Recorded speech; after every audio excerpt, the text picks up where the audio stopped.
Hello Reds fans, I'm Nick McArdle. Welcome to another episode of Reds TV. Well, the dust has settled on the Super Rugby season for the moment anyway, but you've probably already worked out which teams you want to win and which upsets you'd like to see when Super Rugby resumes in July, just to make sure the Reds make it into back-to-back final series. Some of your Reds heroes are in Brisbane this week, involved in the build-up to the test against Wales at Suncorp. I'm sure they'll be tuning into Reds TV just to keep up to date with what's going on back at Ballymore. Let's take a look at our very first segment this week and stay tuned for more behind-the-scenes action. We're here at the Sofitel this afternoon and the Wallabies have landed in Brisbane after their defeat to the Scottish in Newcastle last night. With many Reds players in the squad last night and two on debut, Reds TV has come here to catch up with the boys and see how they're going in camp and preparing for Wales this weekend. We're here with Reds Wallabies debutant Mike Harris. Mike, your first Wallabies camp and first cap last night, how was it? Yeah, obviously a pretty proud moment for myself and my family and friends, and everyone was really happy, but the conditions didn't play their part. I think that's definitely the worst conditions I've played in, so a little bit disappointing in that sense, and obviously not to get the win was hurt after the game and still does, so hopefully right the wrongs on Saturday. You're back into camp now. How has your first Wallabies camp been? Yeah, it's been great. Obviously with the large Reds contingent, it's been pretty good, and starting to get to know a few of the other boys and just really enjoying it, and the environment's a good one, so hopefully can put some good performances together and try and stay in the Wallabies as long as possible. We're here with Wallabies and Reds halfback Will Genya. Will, a tough night for the Wallabies last night. How was it playing in those conditions? Yeah, very tough. Obviously a disappointing result, and the conditions were terrible. I think it's the worst sort of conditions you could ever play in. It was cold, it was wet, it was windy, and it was very tough, very tough. I was shivering every time I went to feed a scrum. So the worst conditions you've ever played in? Absolutely, without a doubt. It was terrible. And what sort of things did you have to do to keep warm on the field? Just keep running around. When there were stoppages and breakages and play, like I was running around with Digby actually trying to keep warm. And it was funny, just after half time when we went out probably about 5 minutes earlier than usual. And, Digby was complaining. He was asking for the touchy for his jacket because he was so cold. I saw him jogging on the spot as well. Is that something you employed? Yeah, definitely. I was just looking at him and he looked like he was actually working and he was warm, so I tried it, but to be honest, nothing worked. I was so cold, mate. You've got a short turnaround ahead of Saturday's game. What do you do to ensure you get the most out of the next couple of days? Just recover. I think that's the most important thing. We've done a lot of work with our shape, in terms of our shape and organisation, so we're all pretty much on the same page in terms of that. We've just got to make sure we do as much as we can to get the body right. No worries. All the best on Saturday and keep warm. Yeah, thank you. Playing for the Reds, we've got a tight playing group. Everyone's really good friends, we're good mates away from footy, and that's what you play for, the enjoyment of playing with your mates and enjoying the actual game. Under the burst away here, there's a danger and good for the Reds. The try is given to James Hansen. To become a good hooker, your main focus is going to be your set piece. That's where everything's judged on, is your line out and scrummaging. So if you get those sort of areas right, anything on top of that is a bonus. Away from Suncorp, I'd have to say in Cape Town, Newlands. It's a great city, and that's where I made my first run and debut for the Reds last year in the Premiership season. Well, you've probably sometimes wondered what the players get up to on game day. It's pretty obvious, I guess, that energy and nerves are running high, and there are plenty of hours to kill before a big Super Rugby game. Some, you know who, spend it on Twitter, some eat 10 Weet-Bix, and others apparently sleep until midday. Well, Reds TV went behind the scenes at the recent Chiefs game with everyone's favourite set of identical twins to see how the Faingaas prepare on game day. Let's check it out.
Round 6 saw a wet weekend of Queensland Premier Rugby, and the weather had a bearing on both performances and results.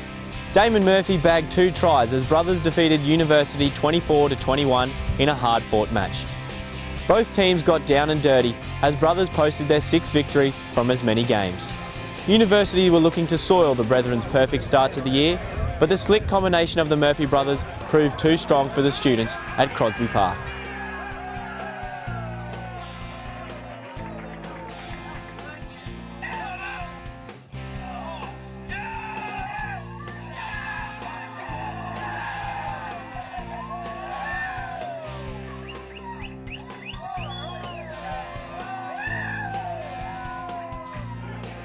West caused the upset of the season, posting a 30-16 victory over reigning premiers Sunnybank at Old Mac Oval.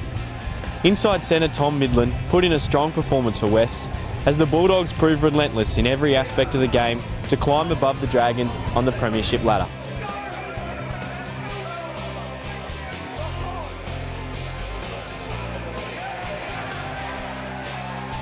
Jeeps hosted the Gold Coast at Yoku Road, and they started strong with an early try to fly half Sione Kide. But as the rain came down, trench warfare set in, and only the rugby purists were applauding a Gallopers victory in sloppy conditions.